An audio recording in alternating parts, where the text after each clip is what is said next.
thought we played more minutes of us than we have been playing.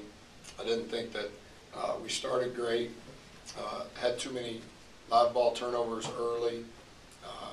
Their first 7 field goal attempts, they offensive rebounded 6 of them. They're number 1 in the country in offensive rebound percentage.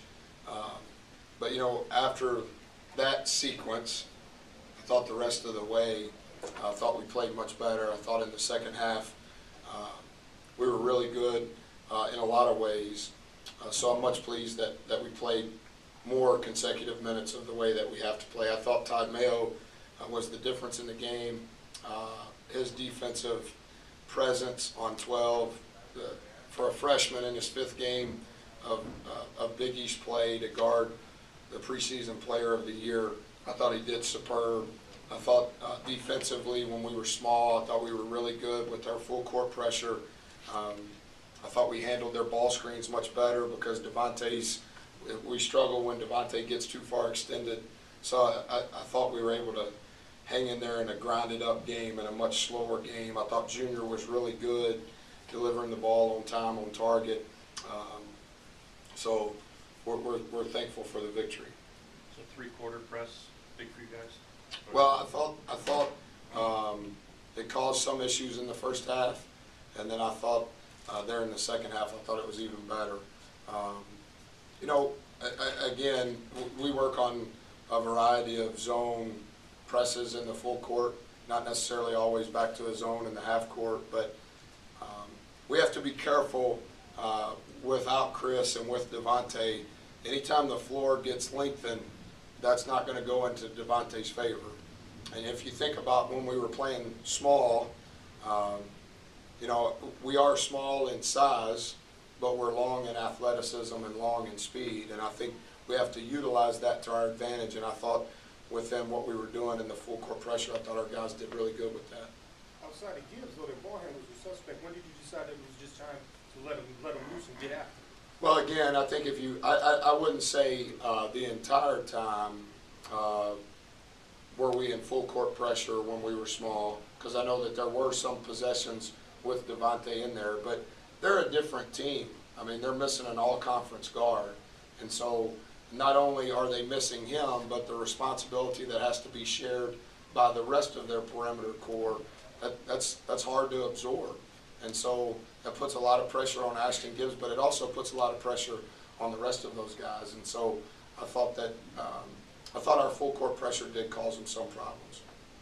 First time this year you guys went with Jamil, Devontae, and Jay at the same time. We did it a little bit against, did we play Wednesday? Yeah. We played, that's our big ball team. You know, we're really mammoth when we move Jay to the 3. What do you like about that, and is that something we can see in the future? Well, I think we can play big, but that's always going to be dependent upon our guards. And I think we can play small, and that's always going to be dependent upon our bigs. It's hard to play with Jay, Jamil, and Devontae if any of them are in foul trouble. So that removes the big ball lineup, and you could see that in the last, not today, but in the previous, well, even today in the first half, Jay picks up 2. Well, we can't play big ball. You know what I mean? I think Vander had 2 fouls in the first half. So we have to play small. So it just depends. You know, they get reps of that, and I like that crew together, whether it's Junior and Vander, Junior and Tide, Junior and DJ. I like some of the flexibility that it gives us. And I think Jay's a hard matchup in a lot of ways, regardless of where he's playing on the floor, because he's going to get a touch for us, regardless of whether he's inside or not. But I also like it defensively. But again, Jay is our best help defender. So when we play big, now here comes ball screens, and Jay can't absorb. He can't absorb because he's going to be involved in it. So now Devontae and Jay are involved in the ball screen. Devontae's going to get strung out, and now we're really small on the weak side, really small. Having said that, you know, when we play with Jamil and Jay, they're in that stretch run. But we're able to play completely different defensively, whether that's in the full court or the half court. And I think that we're getting much more comfortable offensively and defensively, whether we're big or whether we're small, what we deem to be big and small. I think we're much more comfortable. And so, even if it is 6 or 7 possessions, it's a change of pace on both ends of the floor, and I like that. So do you like Jamil better playing 15 feet extended out then as opposed to? I like Jamil because I think he's by far our best help defender. He's by far, he and Jay are our best ball screen defenders. And when one of those guys is involved in a ball screen and the other one is under the basket, we're going to be really good. But you think about every ball screen they were setting with Devontae, there really wasn't even setting it. Devontae's man's running up, and here comes Devontae trucking in there. Well, by the time he gets up there, he's slipping the screen, and now he's slipping the screen, and as he's slipping the screen, 35's flashing. Jay can't absorb all of that. But it's just Devontae's working at it, but that we're going to be attacked in that way, and that's what they did. And so he's improved, but the versatility of playing big or small at certain times helps us. We just can't get too extended. If we get too extended and we're playing big, we're in trouble because it forces rotation. Those turnovers right at the start of the game, what do you see? Is that I don't know. carelessness or? You have to get the ball below the free throw line.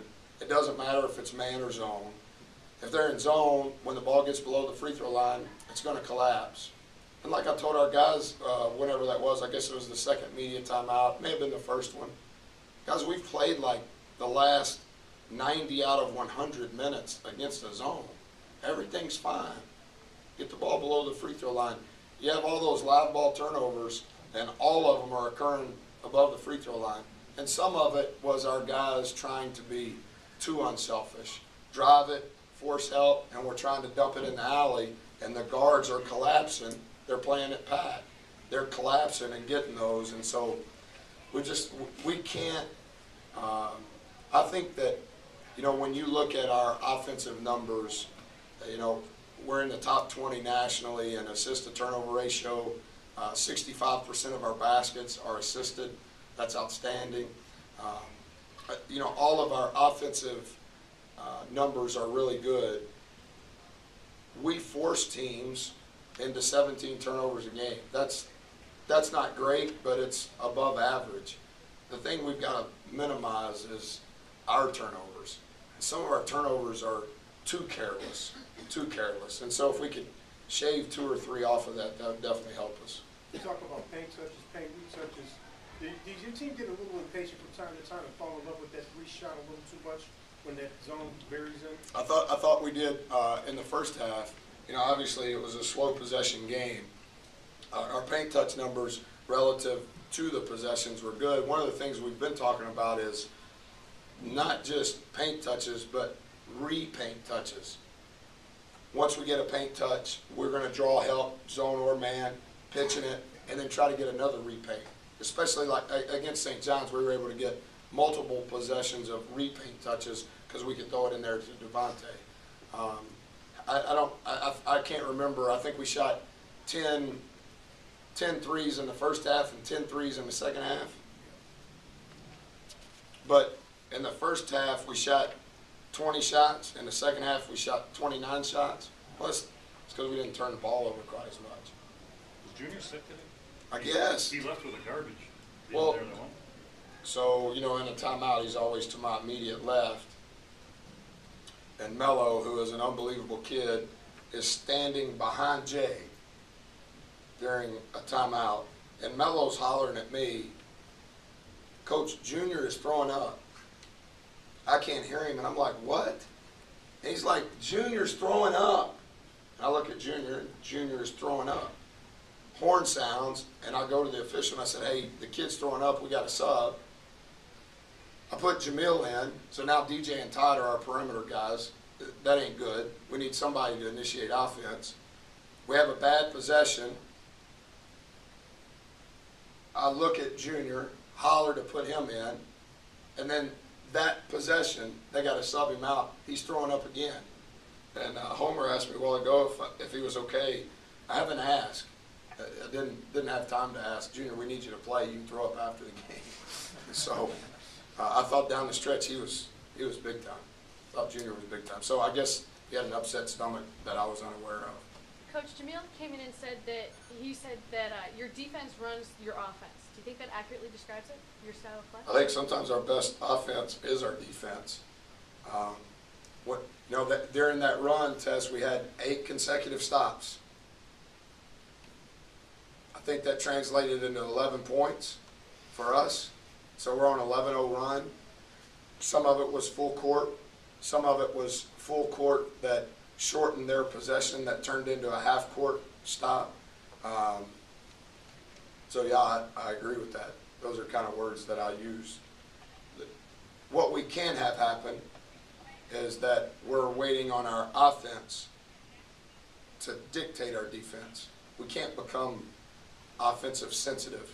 And I don't necessarily always use the word sensitive with our team at that moment in time, but we can't be sensitive offensively and that determine what we do defensively.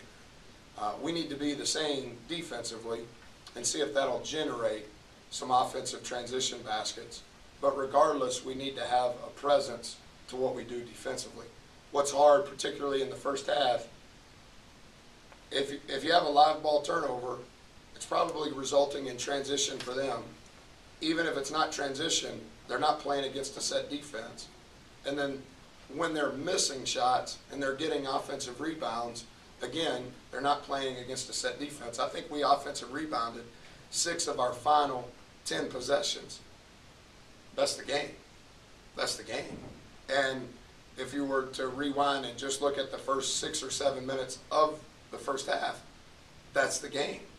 And so when we're able to get consecutive stops, I know it sounds simple and trite because I say it all the time, but that's going to generate some offense for us. Not offense that I call, offense that's created from our defense. Coach,